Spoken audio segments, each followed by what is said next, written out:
Imagine qu'on t'ait demandé de supprimer des aliments qui participent à la fabrication de tes hormones, à la structure de ton cerveau, l'intégrité de tes cellules, la stabilité de ton métabolisme et au fonctionnement de ton système nerveux. Pire encore, qu'on t'ait appris à avoir peur du beurre, des œufs, de la viande rouge, ou encore de l'huile de coco. Et que même pendant tout ce temps-là, on ait remplacé ces aliments-là par des huiles industrielles raffinées, des margarines fabriquées en usine, des céréales transformées, des biscuits allégés et des produits pauvres en matières grasses mais riches en sucre. Parce que c'est exactement ce qui s'est passé. Le problème aujourd'hui, c'est que beaucoup de personnes se basent sur des recommandations nutritionnelles qui ont été sorties dans les années 1950 et qui ont été ensuite popularisées dans les années 60-70. Des recommandations qui ont aussi changé l'industrie alimentaire mondiale, pire encore, qui ont influencé des générations de médecins, nutritionnistes et même de consommateurs. Dans cette vidéo, je vais te débunk tout ça et tu vas voir qu'au final, les graisses, c'est pas vraiment ça le problème. Tu vas même voir que certaines sont essentielles à ta survie.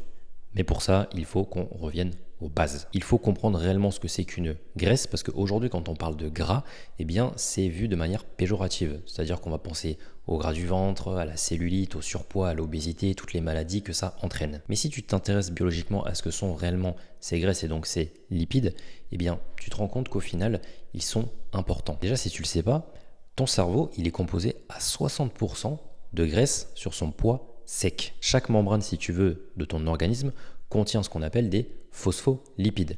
Mais c'est pas tout, parce que tes hormones sexuelles, elles sont aussi fabriquées à partir du cholestérol, tes neurones, ils sont entourés d'une gaine riche en lipides, tes mitochondries utilisent des lipides, tes cellules utilisent des lipides, même tes organes utilisent des lipides. Autrement dit, t'es pas un organisme qui vient stocker du gras, mais qui vient plutôt l'utiliser. Et ça change tout, parce que quand tu modifies la qualité des graisses que tu vas consommer, tu changes également la qualité de ce qui se passe à l'intérieur de ton corps. Grâce à ça, tu viens modifier leur fluidité, leur capacité à communiquer, leur fonctionnement, leur sensibilité aussi à l'insuline, leur résistance par rapport au stress oxydatif. C'est pour ça qu'avant de dire que le beurre, le cholestérol, la viande rouge, toutes ces choses-là sont directement néfastes pour le corps, il faut comprendre ce que c'est qu'un acide gras. Parce qu'aujourd'hui, pour beaucoup de personnes qui débattent sur la nutrition, on dirait plus des personnes qui discutent, on va dire, d'automobile, mais qui n'ont jamais touché un moteur.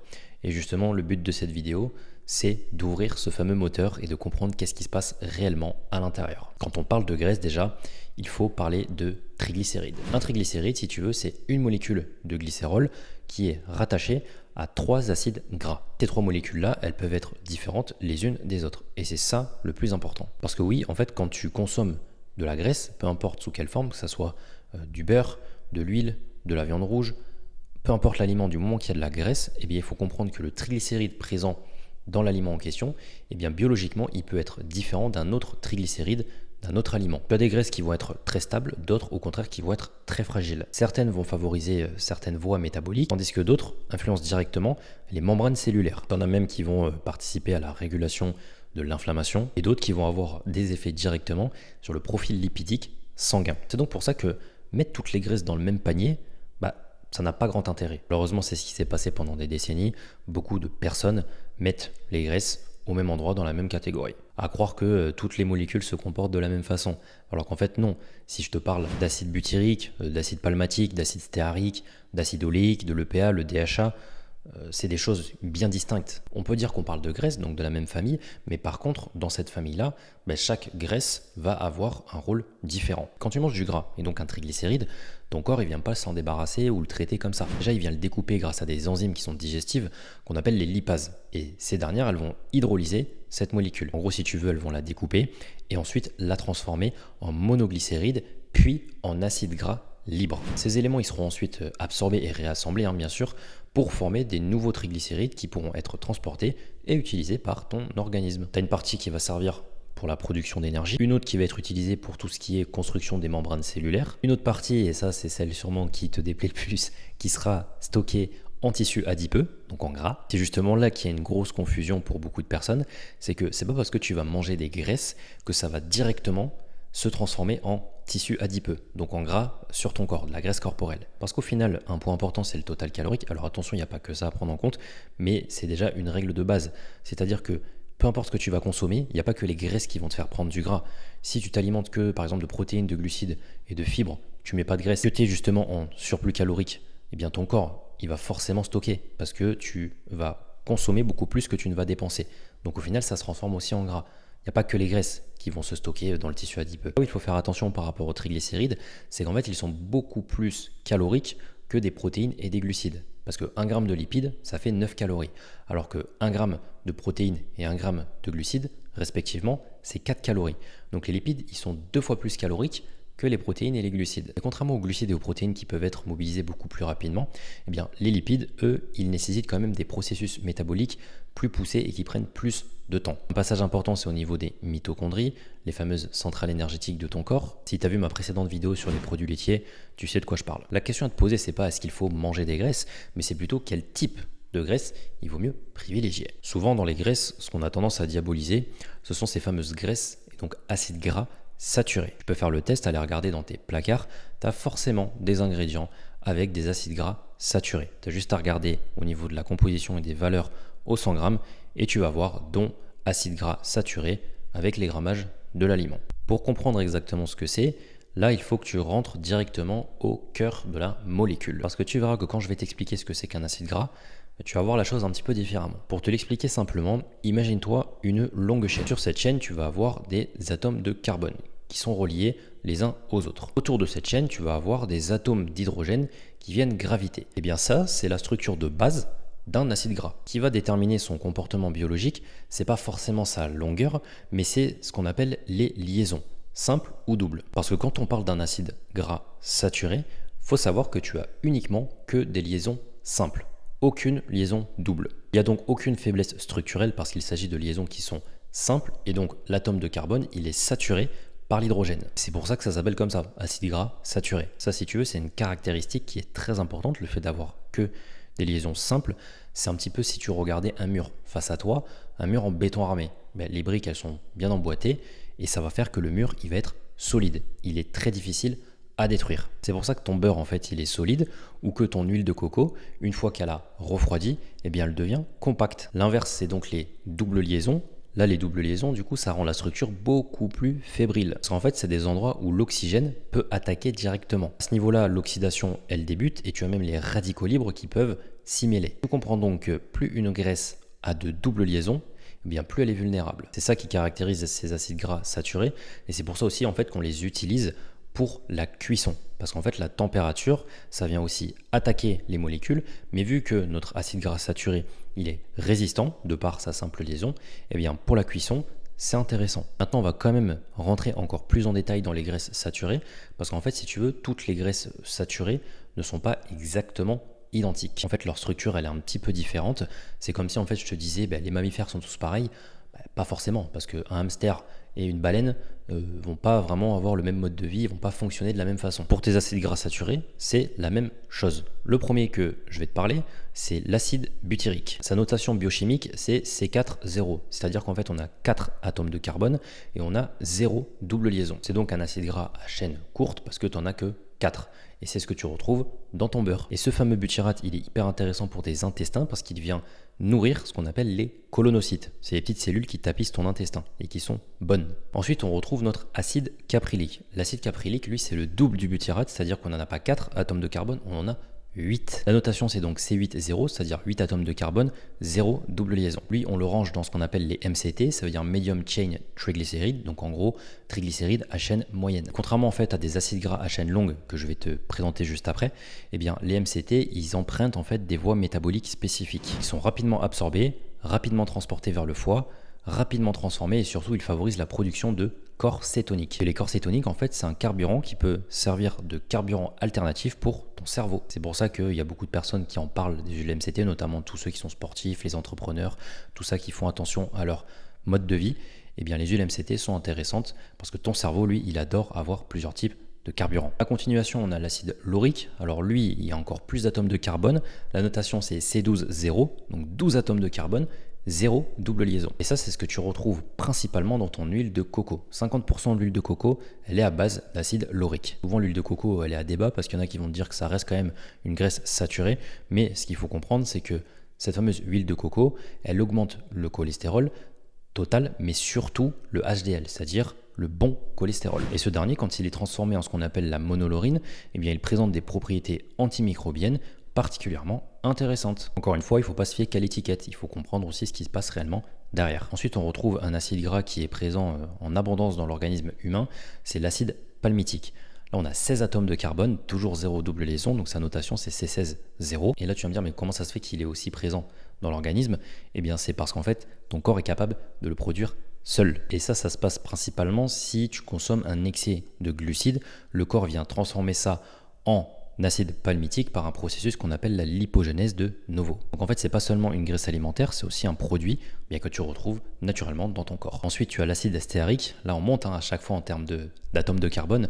Là, il y en a 18 au total. Donc c'est C18,0 la notation, toujours 0 double liaison. Tu en as dans le bœuf, le cacao, le chocolat noir. Et souvent, celui-là, il est un petit peu mal compris. Parce que contrairement à ce que beaucoup imaginent, l'acide stéarique, ça possède un comportement métabolique quand même particulier. Une grande partie est convertie par une enzyme qu'on appelle la stéaroyl-CoA désaturase en acide oléique. Oui, c'est le même acide oléique que tu retrouves dans l'huile d'olive.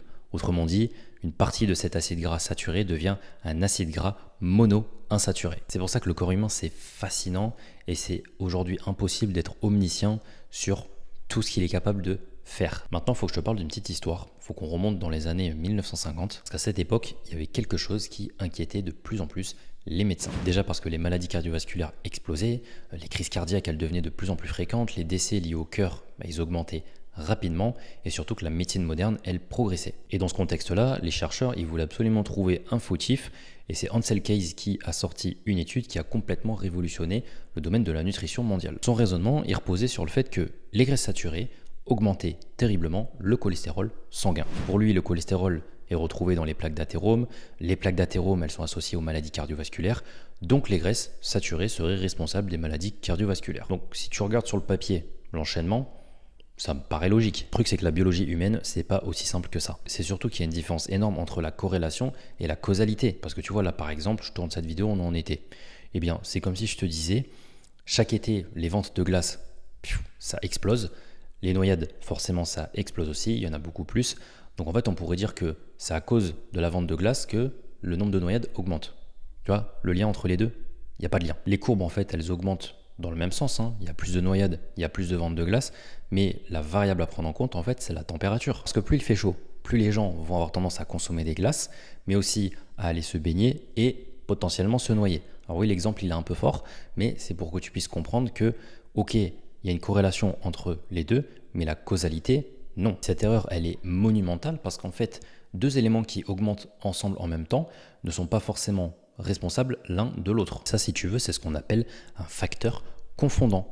Et c'est là que l'étude d'Ansel Keys en 1958 va déterminer tout ça. Son étude, c'est la 7 Country Studies, donc l'étude des 7 pays. Et l'objectif est ambitieux, c'est de comparer différents pays, les habitudes alimentaires, leur mortalité cardiovasculaire, et d'essayer d'identifier les facteurs responsables des maladies cardiaques. Et parmi ces pays, on retrouve les États-Unis, la Finlande, les Pays-Bas, l'Italie, la Grèce, la Yougoslavie et le Japon. Et les résultats, ils ont montré quelque chose d'intéressant, c'est que les personnes qui consommaient davantage de graisses saturées avaient une mortalité de maladies cardiovasculaires également élevée. Donc là, raccourci très simple au niveau de l'étude, ce sont les graisses saturées qui, au final, provoquent les maladies cardiovasculaires. Mais un petit détail que notre petit case, il nous avait pas dit, c'est qu'en fait, à la base, il n'avait pas étudié ça sur 7 pays, mais il l'avait fait sur 22 pays. Il y a des chercheurs qui, quelques années plus tard, ont réétudié tout ça, et ils se sont aperçus qu'en fait, si on prenait en compte tous les pays, dont ceux qui n'avaient pas été mentionnés, les résultats étaient complètement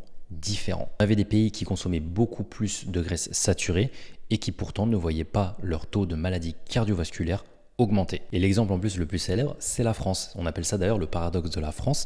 Pourquoi? Parce que en France, on consomme beaucoup de graisses saturées, du beurre, du lait, du fromage, des viandes grasses, etc. Et au final, on se rend compte que le taux de maladies cardiovasculaires n'est pas plus élevé par rapport à d'autres pays occidentaux qui consomment moins de graisses saturées. Mais là, tu vas me dire, mais comment ça se fait? Qu'en mangeant plus de graisses saturées, on a moins de maladies cardiovasculaires. Et ça, les chercheurs, ils émettent l'hypothèse que ça dépend du mode de vie, de l'activité physique, la consommation également de vin rouge, de polyphénol, les habitudes aussi alimentaires globales et aussi le contexte culturel. Du coup, ce ne sont que des hypothèses. On n'avait pas vraiment de solution apportée par rapport à ce problème-là. Pourquoi en fait les maladies cardiovasculaires augmentaient alors que les graisses saturées n'étaient pas forcément consommées en excès d'un pays à un autre. À côté de ça, on a un chercheur nutritionniste britannique, John Yudkin, qui lui a une hypothèse intéressante. Selon lui, le problème il vient d'ailleurs il viendrait du sucre, notamment le sucre raffiné, le sucre que tu retrouves dans les boissons ou encore le saccharose. Et en 72, il a publié un livre qu'on appelle Pure, White and Deadly. C'est un livre dans lequel il affirme que l'augmentation des maladies métaboliques pourrait être davantage liée à la consommation croissante de sucre qu'aux graisses saturées. Et à l'époque, cette idée, elle était complètement rejetée. Pourquoi? Parce que tout était sur les graisses, c'est-à-dire les acides gras saturés présents dans le lait, dans le fromage, dans les viandes. Il fallait éviter pour ne pas développer du cholestérol. Donc le problème, c'est que les industriels, qu'est-ce qu'ils font? Eux, ils s'adaptent au consommateur. Forcément, un consommateur, il va pas vouloir consommer ça. Et donc, il va falloir trouver et mettre en place d'autres façons de s'alimenter. Retirer notamment pas mal de graisses de certains produits, mais là il y a un problème, parce que quand on enlève une grande partie des graisses présentes dans un aliment, en fait l'aliment il perd un peu et il change de texture, il perd sa saveur, sa satiété, le plaisir également, donc en fait il faut forcément remplacer quelque chose. Le souci c'est que les industriels, qu'est-ce qu'ils vont faire? Ok, ils vont retirer les graisses, mais ils vont rajouter à la place du sucre, mais aussi le fameux sirop de glucose, le sirop de maïs, des amidons modifiés, de la maltodextrine, des agents de texture, des arômes artificiels. Et c'est en fait l'âge d'or aussi des produits allégés, les yaourts 0%, les biscuits light, les céréales enrichies en sucre, qui sont soi-disant des bons produits pour le cœur. Donc les consommateurs à cette époque-là, qu'est-ce qu'ils ont fait? Ils ont réduit leur consommation de graisse pour augmenter leur consommation de sucre. Et là, qu'est-ce qui se passe? Bam, explosion du diabète. Et pas que, parce qu'il y avait aussi l'obésité qui avait augmenté, tous les syndromes métaboliques, la résistance à l'insuline, j'en parle même pas, elle devenait de plus en plus fréquente. On a même la stéatose hépatique non alcoolique qui est apparue massivement. Aujourd'hui, il faut savoir que tu as un quart de la population qui souffre de ça, c'est-à-dire que c'est le foie gras non alcoolique. Et le pire dans tout ça, c'est même de comprendre pourquoi en fait, depuis que les graisses ont été diminuées et que le sucre a augmenté, toutes ces maladies métaboliques, elles n'ont pas diminué, au contraire, elles ont augmenté. Et là, qu'est-ce qu'on a vu arriver? Des énormes méta-analyses qui ont bouleversé tout ça et qui ont inversé la tendance. Là, tu vas te poser une question, comment ça se fait que si on réduit les graisses, le cholestérol, notamment le LDL, c'est-à-dire le mauvais cholestérol, il continue d'augmenter. Pour ça, il faut savoir ce que c'est que le cholestérol. Parce que quand tu vas voir ton médecin ou que tu parles un petit peu santé autour de toi, ou quand tu manges mal ou quoi, on te parle directement du cholestérol. Le cholestérol, attention, il augmente, c'est pas bon. Alors déjà, il faut comprendre que ton cholestérol, il est important. Parce que sans cholestérol, tu serais actuellement pas en train de regarder cette vidéo, tu serais mort. Et oui, le cholestérol, si tu veux, c'est une molécule qui est indispensable à ta vie. Parce que chaque cellule de ton organisme contient du cholestérol. Chaque membrane cellulaire, elle utilise du cholestérol. Ton cerveau, il en contient également. Et tes hormones sexuelles, elles sont fabriquées à partir du cholestérol. Et quand je te parle d'hormones sexuelles, c'est la testo, l'estradiol, la progestérone, le cortisol ou même l'aldostérone. Et la question intéressante, c'est comment ça se fait que le cholestérol est indispensable alors qu'on en a retrouvé dans les plaques d'athérome? Et là, la réponse, elle est simple, c'est que le cholestérol, il participe à des mécanismes de réparation. Pour que tu puisses comprendre plus facilement, je vais te l'imager avec une situation un peu plus simple de la vie de tous les jours. Imagine qu'après un accident de voiture, tu arrives sur les lieux et tu observes qu'il y a des pompiers. Tu pourrais très bien conclure que les pompiers provoquent des accidents, parce qu'ils sont toujours présents. Bien évidemment, tu l'as compris, c'est pas eux la cause de l'accident. Ils interviennent parce qu'en fait, il y a déjà un problème à la base. Et bien ton cholestérol, ça fonctionne un petit peu de cette façon-là. Sa présence ne signifie pas que c'est le responsable initial. C'est pour ça que beaucoup de personnes te parlent du LDL, le fameux mauvais cholestérol. C'est pour ça que beaucoup de personnes qualifient le LDL de mauvais cholestérol. Alors, par rapport au HDL, c'est sûr qu'il est moins intéressant, mais il n'est pas non plus catastrophique. LDL, ça veut dire Low Density Lipoprotein. Donc l'hypoprotéine de basse densité. Si tu veux, c'est une particule qui est chargée de transporter du cholestérol et même d'autres lipides dans ton organisme. Parce que oui, ton cholestérol, il est insoluble dans le sang. Donc en fait, il a besoin d'un transporteur pour voyager. Mais ce qu'il faut comprendre, c'est que tous tes LDL, ils ne se ressemblent pas. Et c'est cette distinction qui a profondément changé la compréhension moderne du risque cardiovasculaire. Oui, c'est très complexe, mais si tu es sur cette chaîne, c'est pour que justement tu puisses en apprendre davantage sur ces sujets-là. Dans les LDL, tu as deux catégories. Tu as les petites et denses, mais tu as aussi les larges et flottantes. Donc à première vue, ça peut sembler être un détail juste technique, mais c'est vraiment un détail qui change tout. Pour te prendre une comparaison, c'est comme si tu imaginais deux sacs. Dans le premier, tu as un sac de 1 kg rempli de plein de petites billes, et dans l'autre sac, tu as une bille qui fait 1 kg. Le poids, au final, c'est la même chose, à gauche, à droite, c'est-à-dire que tu as 1 kg, 1 kg. Mais par contre, ce qui est différent, c'est le contenant. Et bien avec tes LDL, c'est la même chose, c'est que les petites et denses, elles semblent plus susceptibles de s'oxyder, de pénétrer aussi la paroi artérielle et de participer à l'athérogénèse. Et à l'inverse, les LDL qui sont larges et flottantes, au contraire, sont beaucoup moins problématiques. Et quand tu fais une prise de sang, tu vas avoir cholestérol total, HDL cholestérol, LDL cholestérol. Mais dans le LDL, il n'y a pas la distinction en fait de ces deux catégories-là. C'est pour ça que deux personnes peuvent avoir le même LDL, mais une condition cardiovasculaire complètement différente. Et c'est pour ça qu'aujourd'hui, il y a beaucoup de chercheurs qui s'intéressent à d'autres marqueurs qui sont beaucoup plus précis.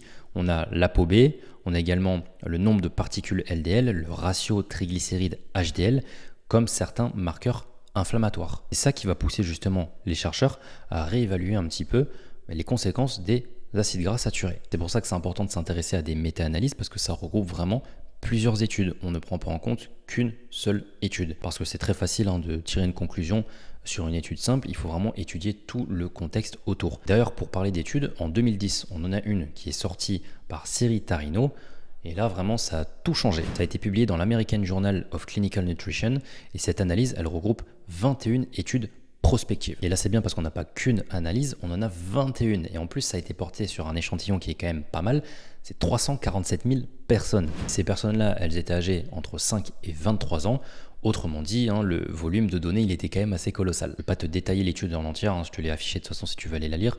Mais la conclusion de tout ça, c'est que les chercheurs, étonnamment, ils se sont rendus compte que les graisses saturées ne provoquaient pas forcément des problèmes cardiovasculaires. Et là, ça bouleverse tout parce que ça vient contredire en fait tout ce qui a été étudié des décennies en arrière. Bien sûr, c'est pas fini parce que plus tard, pour enfoncer le clou, qu'est-ce qu'on a? On a une autre étude qui est sortie, c'est l'étude PURE. PURE, ça veut dire en anglais Prospective Urban Rural Epidemiology. C'est l'une des études nutritionnelles les plus importantes de notre siècle actuel. Cette étude, elle regrouperait plus de 135 000 participants, 18 pays, 5 continents et un suivi qui était, on va dire en moyenne, de 7,4 ans. C'est énorme, t'imagines, c'est comme si tu travaillais sur un projet pendant plus de 7 ans. Et bien là, c'est ce qui s'est passé. Et même cette publication, elle est apparue dans des journaux médicaux, dont un qui est prestigieux, c'est The Lancet. Là, on est en corrélation avec l'étude de 2010. C'est que les chercheurs, ils ont aussi augmenté que les personnes qui consommaient beaucoup de graisses saturées, au final, n'avaient pas spécialement de problèmes cardiovasculaires. Par exemple, les apports plus élevés en graisses saturées, ils étaient associés à un risque d'AVC qui était beaucoup plus faible. Et à l'inverse, les régimes très riches en glucides, ils étaient associés à une mortalité plus importante. Alors attention, je te vois venir, va pas taper un croc dans ta plaquette de beurre. Le but, c'est de comprendre en fait que tout ce qui a été dit sur les acides gras saturés, les graisses, c'est pas bon, etc., en fait, c'est faux. Et qu'au final, les glucides, et notamment le sucre, c'est ça qu'il faut faire attention. Et attention, parce que là, je t'ai pas parlé de toutes les graisses qui existaient. On a juste parlé des graisses saturées. Il y a un autre type de graisse qu'on appelle les graisses trans. Ces acides gras transformés, ils ont envahi de plus en plus l'industrie, c'est-à-dire que tu en retrouves dans les gâteaux, dans les yaourts, dans les pâtisseries, dans les viennoiseries, même dans la boulangerie. Contrairement à nos fameuses graisses saturées, les preuves scientifiques contre ces molécules-là d'acides gras transformés sont devenues de plus en plus accablantes. Elle vient conserver certaines caractéristiques d'un acide gras saturé, mais par contre c'est sa géométrie qui est un petit peu différente. Et c'est justement cette géométrie-là qui d'ailleurs va provoquer des problèmes. Donc c'est fou quand même, comment un si petit truc peut d'ailleurs faire énormément de dégâts. Et pour ça, il faut remonter au XXe siècle. L'industrie agroalimentaire cherchait justement une solution et ils ont mis en place les huiles végétales. C'est des huiles qui sont bon marché, mais par contre, il y a un problème. C'est qu'en fait, elles rancissent très vite et leur durée aussi de conservation, elle est hyper limitée. Même dans certains procédés industriels, elles n'étaient pas vraiment pratiques. Les industriels, qu'est-ce qu'ils ont voulu faire du coup? C'est de les rendre plus stables, plus solides, plus faciles à stocker et aussi beaucoup plus rentables. Et là, ils vont mettre en place un procédé, d'ailleurs j'en ai déjà parlé dans ma vidéo sur les aliments ultra transformés, et ce procédé en fait c'est l'hydrogénation partielle. Le procédé il est simple, c'est qu'en fait on ajoute de l'hydrogène aux doubles liaisons des acides gras insaturés. Certaines doubles liaisons vont disparaître complètement et d'autres vont se transformer. Il y a alors une partie qui vient adopter cette configuration trans et c'est comme ça que sont nées les huiles partiellement hydrogénées. Et là tu vas retrouver les fameuses margarines ou encore pas mal de produits transformés. Si tu regardes rapidement, tu te dis c'est génial, c'est-à-dire que les produits deviennent plus stables, ils se conservent plus longtemps, ils supportent mieux le transport, ils coûtent moins cher. Du coup, l'industrie, elle adore, et alors le marketing, j'en parle même pas. C'est pour ça que ces nouvelles matières grasses, elles sont apparues comme une alternative saine. Et quand il y a eu la petite guéguerre sur les acides gras saturés, ces fameuses graisses trans, elles paraissaient comme des bonnes alternatives. Oui, avant, certaines margarines étaient présentées comme très bonne pour la santé, à tel point que le beurre était présenté comme beaucoup plus néfaste que ça. Mais bon, ça n'a pas duré longtemps parce qu'au fur et à mesure que les chercheurs étudiaient ces molécules, les résultats ils devenaient de plus en plus inquiétants. Heureusement, les chercheurs ils se sont quand même aperçus que les acides gras trans, ils n'étaient pas du tout bons pour la santé et qu'ils augmentaient énormément le cholestérol LDL. Et le pire dans tout ça, c'est pas qu'ils augmentaient le LDL, bien que c'est déjà problématique, c'est qu'en plus de ça, eh bien, il diminuait le HDL. Justement, dans ce contexte, tout ce qui provoque de l'inflammation chronique, c'est problématique. Ils ont même vu que les acides gras transformés augmenter la résistance à l'insuline. La résistance à l'insuline, j'en ai déjà parlé dans d'autres vidéos, j'en ferai même une vidéo dédiée spécifiquement, donc n'hésite pas à t'abonner si ce n'est pas déjà fait pour ne pas la manquer. On a même un petit aspect qui est important dont j'ai parlé au début de la vidéo, ça concerne les membranes cellulaires. Tu sais, je te parlais au début de la vidéo mais que ton organisme y possédait une membrane.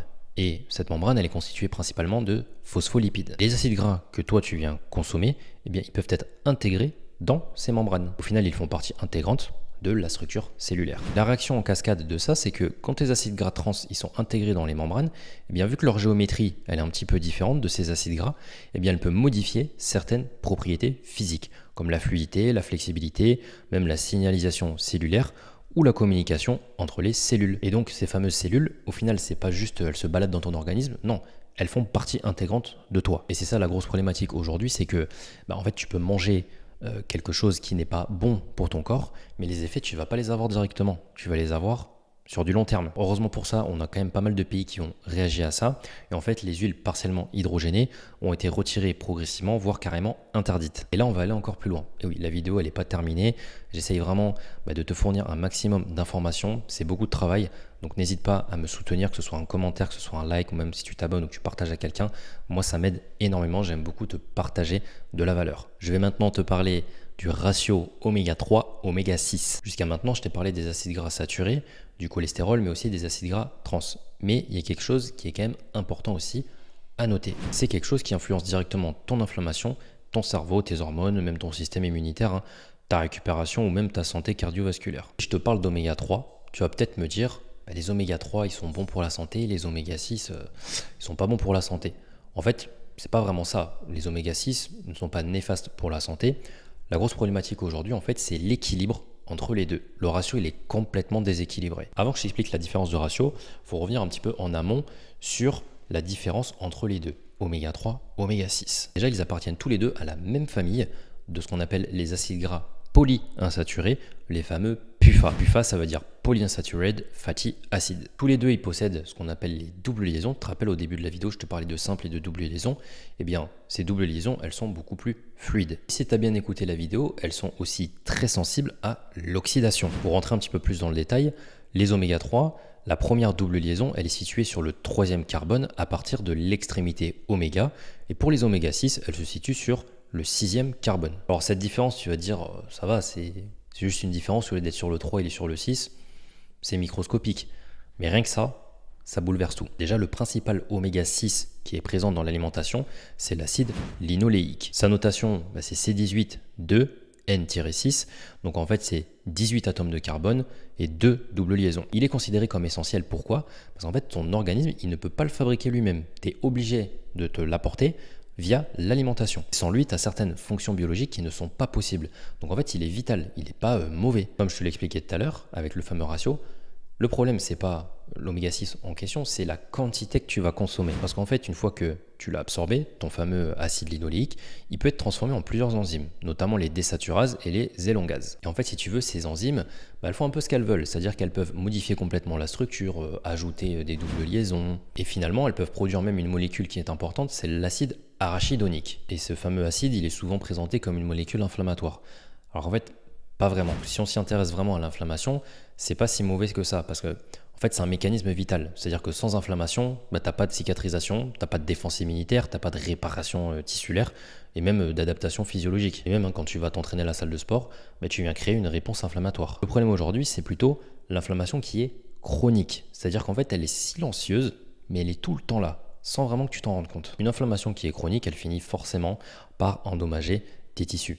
Et c'est là que notre acide arachidonique, il devient intéressant. Le fameux acide, il est précurseur à plusieurs familles de molécules de signalisation.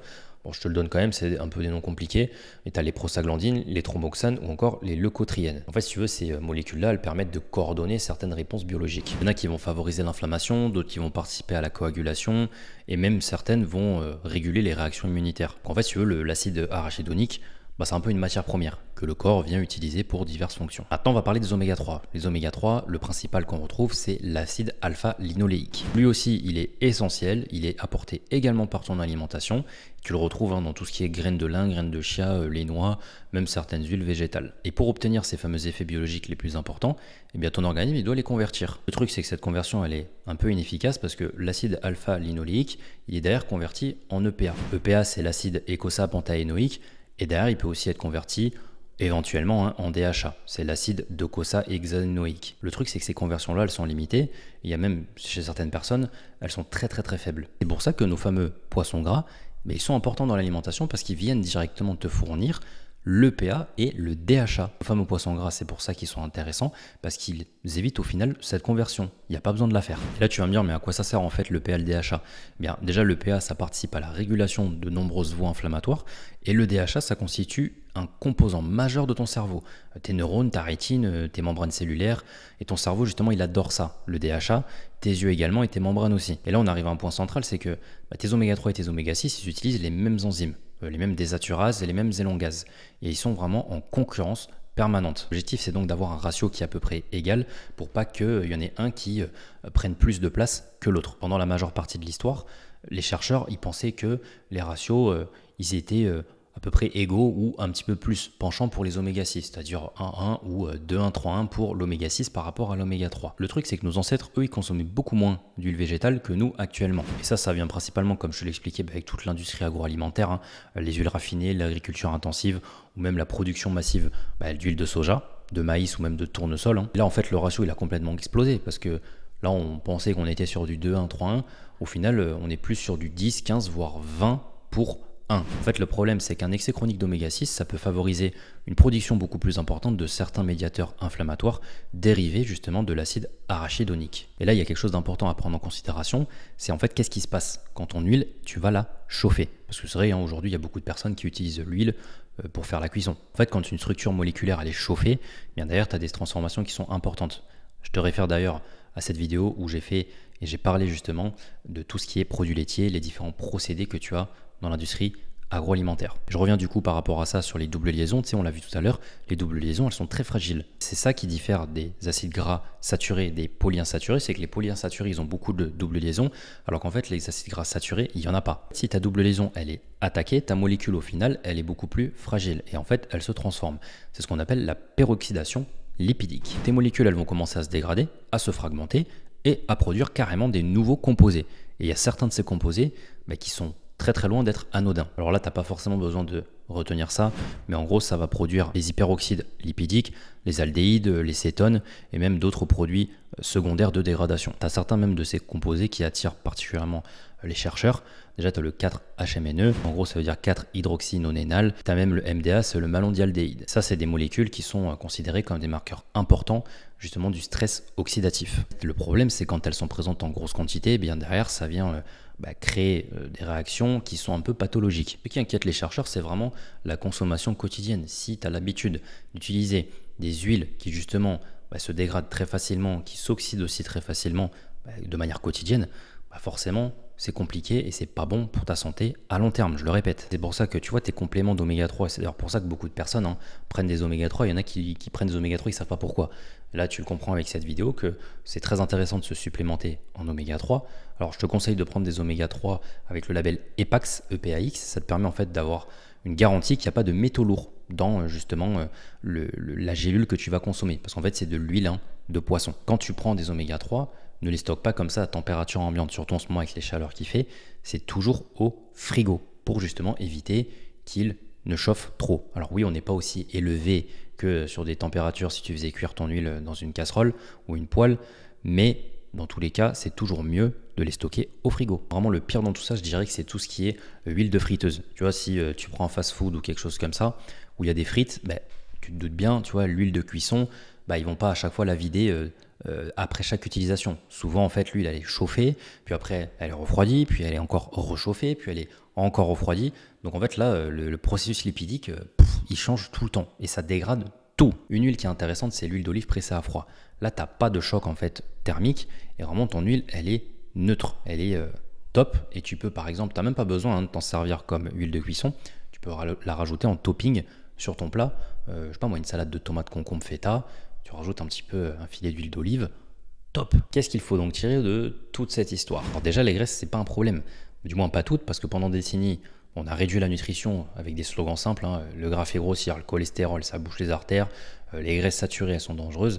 Mais comme tu l'as vu avec cette vidéo, au final, la réalité, elle est beaucoup plus nuancée et il faut vraiment rentrer au cœur du sujet. Sinon, ça sert à rien. On fait des raccourcis beaucoup trop simplistes. Donc le but, c'est pas de fuir les graisses, mais c'est vraiment de comprendre lesquelles privilégier, dans quelle quantité et surtout dans quel contexte. Quand tu comprends ce que tu mets dans ton assiette, au final ça paraît beaucoup plus simple. Et derrière, tu améliores ta santé. J'espère que la vidéo elle t'a plu. C'est vrai que j'ai abordé pas mal de choses, des fois un petit peu techniques. J'espère que tu m'as compris et sinon n'hésite pas à revenir en arrière ou même poser tes questions dans les commentaires. J'y répondrai avec grand plaisir. Si tu as des objectifs de transformation physique, peu importe, soit de la prise de masse, perte de masse graisseuse ou même amélioration de ta santé, que ce soit hormonale, digestive, même ton sommeil en soi, ça va aussi avec, n'hésite pas, il y a un petit lien dans la description. C'est une consultation avec moi, ça nous permet d'échanger sur ce que tu mets en place, ton historique, tes problématiques. Je te dis ce que j'en pense, ce que tu peux mettre en place. Et si tu veux même travailler avec moi, on peut en discuter ensemble lors de cette consultation. Ça sera avec grand plaisir que je peux t'accompagner. On se retrouve donc en consultation, sinon ça sera lors de la prochaine vidéo la semaine prochaine.